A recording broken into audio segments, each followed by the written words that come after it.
जय श्री कृष्ण। ओम नमो भगवते वासुदेवाय।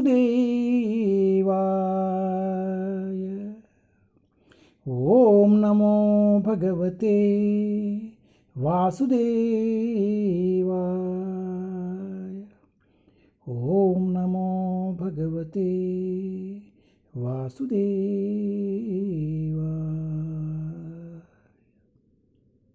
जय Shri Krishna. Shrimad Bhagavatam canto 1 chapter 13। Dhritarashtra quits home.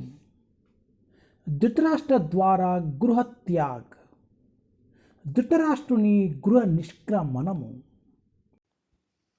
Test 57 सवा अद्यतान्द्राजन् सवा अद्यतान्द्राजन् परतः पंचमे आहनी परतः पंचमे आहनी कलेवरम अस्यति स्वाम कलेवरम अस्यति स्वाम तच्चा भस्मी भविष्यति तच्चा भस्मी भविष्यति सवा अद्यतान्द्राजन् परता पंचमे आहनी कलेवरम अस्यति स्वाहा तच्चा भस्मी भविष्यति.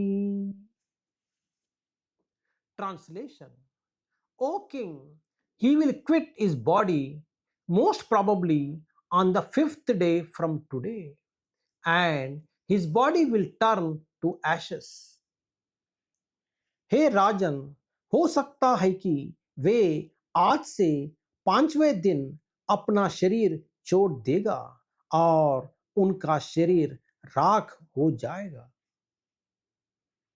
ఓ రాజా, దాదాపు నేటికి 5వ రోజున అతడు దేహత్యాగము చేయుచున్నాడు. అతని దేహము భస్మముగా మారనున్నది. హరే కృష్ణ.